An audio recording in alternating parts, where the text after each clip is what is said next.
Welcome to Kitchen Table Conversations, a series of short and shareable conversation starters for those of us who have or love and support people with a complicated and beautiful brain.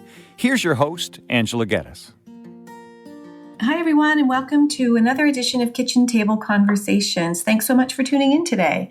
Today, we're going to talk a little bit around social media and the opportunities to share really important messages and why some of the messages that we're trying to share here aren't going viral yet. So I think I want to start by saying that I had a really interesting conversation around my kitchen table this week with my family because I was needing a little bit of feedback and a little bit of emotional support. And my family members, particularly my kids, have always been my greatest critic, and they're pretty real to me. They're pretty real about, what works out there and what ways that we can deliver messaging so that it can be heard in a good way.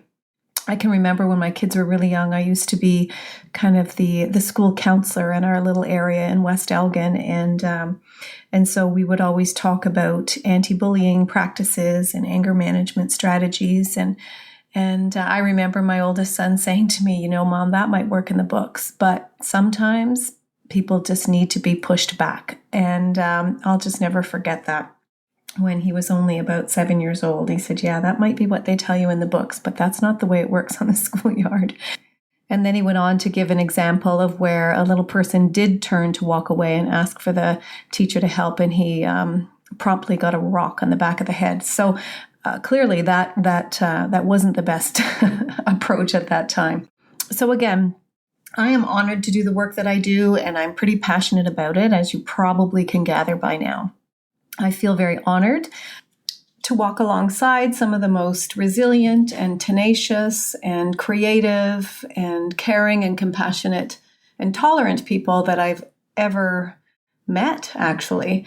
And I'm often left so very inspired to live my best life and to, work so hard and to continue on this path and this journey.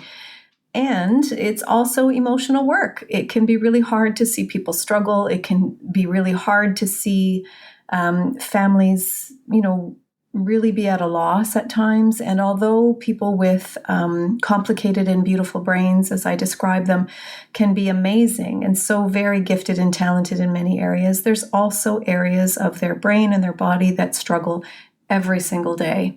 And the struggle is very real, it's very complex, it's very misunderstood, and it's very, very prevalent.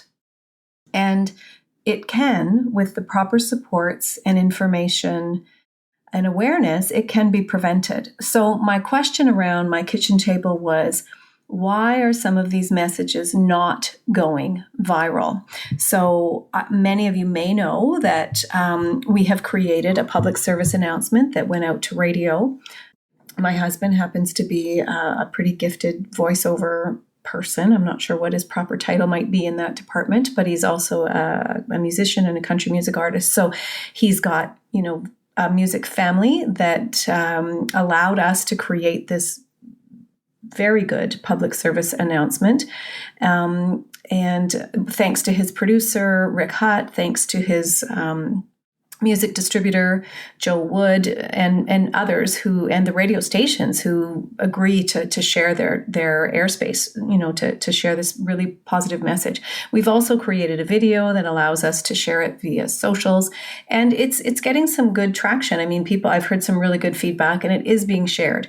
And I'm grateful for that. And I realize that this message is complex and it's delicate, and there continues to be a lot of stigma around overall mental health issues, certainly compounded by the use of alcohol and addictions, and certainly fetal alcohol spectrum disorder, simply because we don't know much about it, and there's a lot of misunderstanding.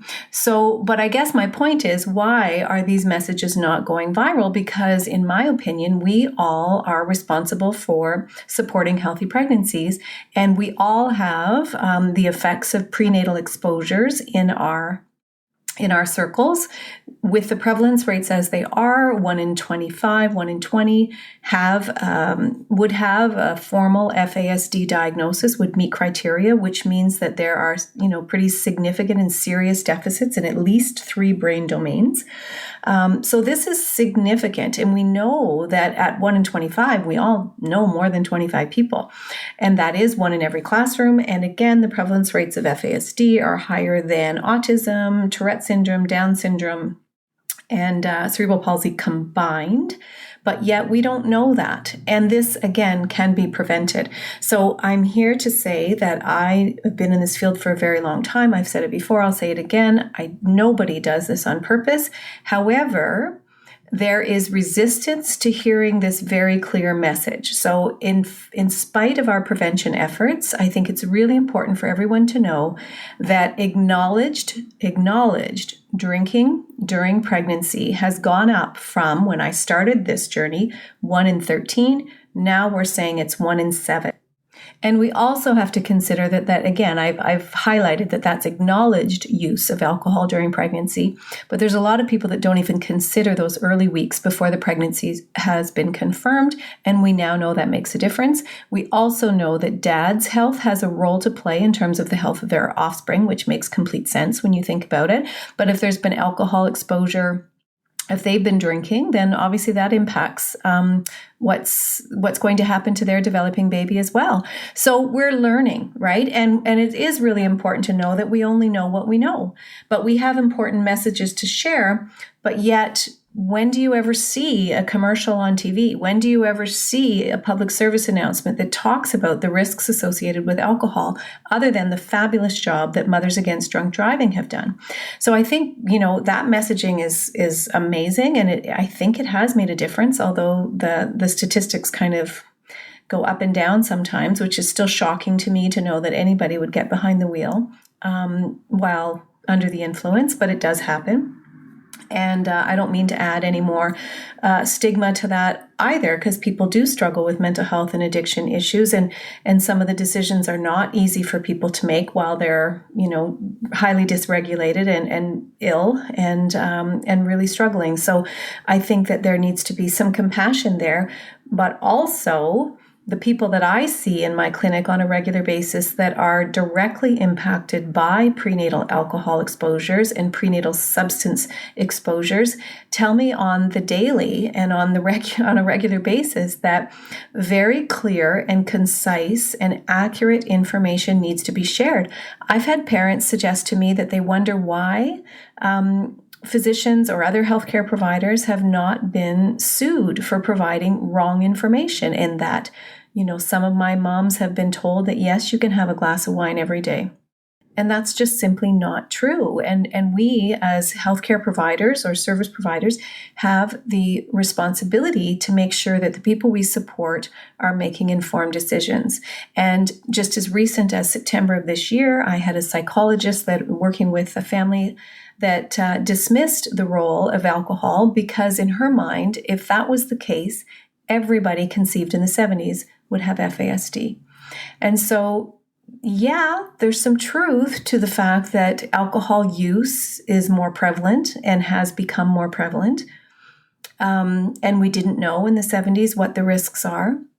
But we also see an increase in our mental health conditions.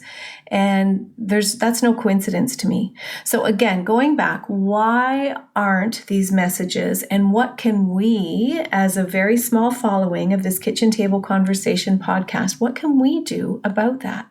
I have posted my social media, I've posted the video PSA on my social media, and I've asked my friends to share it. And I have to say that every once in a while I get a little bit disheartened because I don't think it's shared as much as the next CD that's coming up, that's old term, but the next new single that gets released. And I am a huge supporter of everyone, all of my friends, whatever business they're involved in. So whether it's selling, homemade crafts or activities, I try to buy local. I try to do that. And I'm not trying to make myself look like a saint, but I am supportive of my friends. If there's new music coming out, I'm going to share it. If there's an event coming out, I'm going to share it as much as I possibly can. I'm asking my friends to share this really important information, but for whatever reason, it's not getting hooked. So the feedback at my kitchen table was kind of circling around in terms of our community or our culture's relationship with alcohol. And I get that. I get that people enjoy it. People don't like to be told what they should and shouldn't do. There is a lot of perceived overreach in terms of some of the social policies and rules that we create.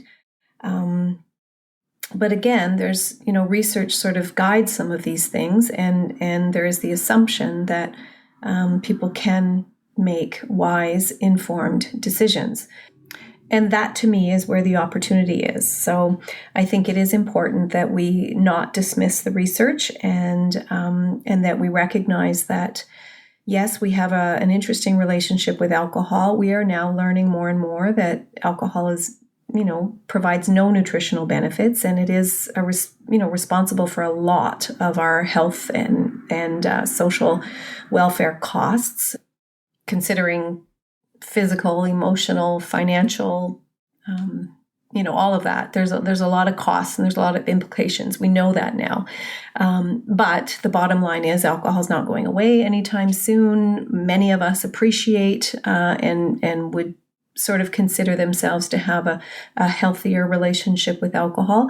And we also know that some people really, really struggle, and that's really, really sad. And our mental health and addictions, system is, inundated and really, really struggling to meet the high need.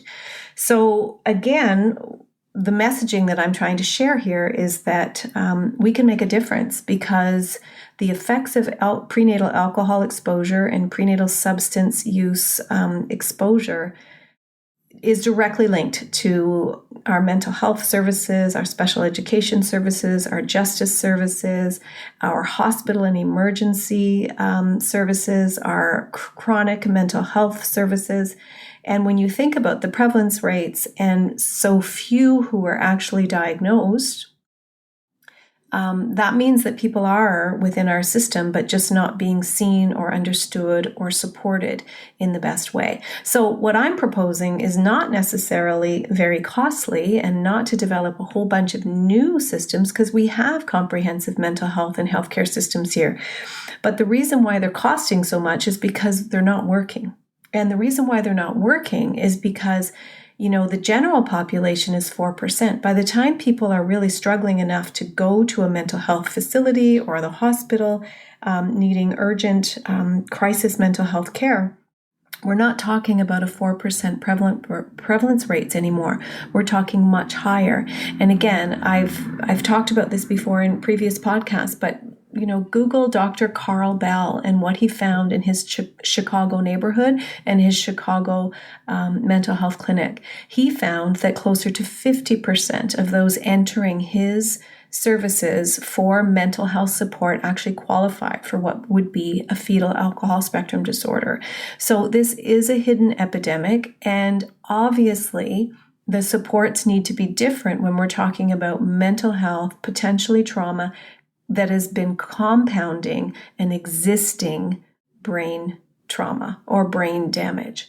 So again, I'm just here to say there are tons of opportunities, and what I get really frustrated with is not the people that I support, but the systems that we're working with that try to support.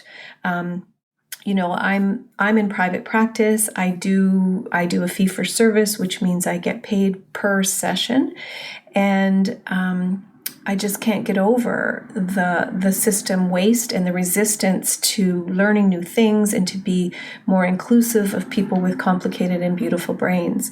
Working with adult therapeutic court, for example, and lawyers are unaware of why they should be recommending people with FASD to go to adult therapeutic court rather than our typical justice system, which is dumbfounding to those of us who've been in this field for a little while, because we know that when we put services and supports in place that surround the individual who is struggling with impulse control issues and problem-solving abilities, that their outcomes can be improved so much better than if they spend time incarcerated or in jail. So the evidence is very clear, but yet we still have lawyers that don't even consider adult therapeutic court when we mention FASD. We have social workers who are hired to work at adult therapeutic court that are reaching out to me looking for more information about fetal alcohol spectrum disorder. And I'm taking time out of my day to do that for free because it's important, but it shouldn't be that way. People who get hired in these positions where there's a high risk of working with somebody who might be complicated should already know that before they get into the system.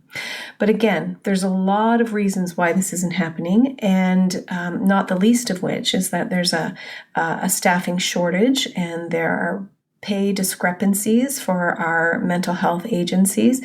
Mental health agencies are having a hard time finding any staff, let alone people who might see themselves as being specialized or having a little bit more information around complex neurodevelopmental conditions. But the point that I'm trying to make is that we don't need to be specialists in order to make a big difference. We just need to know a little bit more, because when we know better, we can do better, and we can actually optimize the really good services and the really good and dedicated staff members that are working within these systems. So I really, when we know better, I think we can do better. So can't thank you enough for tuning in. Check out my website, because I've got a few more links that talk about the urgent need. There's a newspaper article, from CBC, a link there describing horrific events that took place in Manitoba, where a young 14-year-old was waiting for an FASD assessment, and unfortunately she was killed by a 17-year-old that probably has been affected as well. In the whole province, they've got 3 doctors offering diagnoses. The whole province of Manitoba. In the state of Texas, there are no diagnostic clinics at all. I know of a family who recently had to travel from Texas to California to get 3 of their children diagnosed. So this is a global issue. This is not just, in our neighborhoods. In Ontario, we do have more clinics, but as I said, fewer than 1%, 0.5% of those who would have a diagnosis actually have it. Instead, they're misdiagnosed and misunderstood with a multiple other diagnoses like autism spectrum disorder, ADHD, oppositional defiant disorder, bipolar, mood disorders, personality disorders, and it goes on and on. Schizophrenia. These people are not sitting waiting quietly in their bedrooms to be understood. They are accessing services. But again, when we know better, we can do better. So please, I encourage you, Google, learn a little bit more about what's going on in your communities, what's going on in your social media platform. Who can we leverage to help us spread this really, really important word? With many thanks, Angela.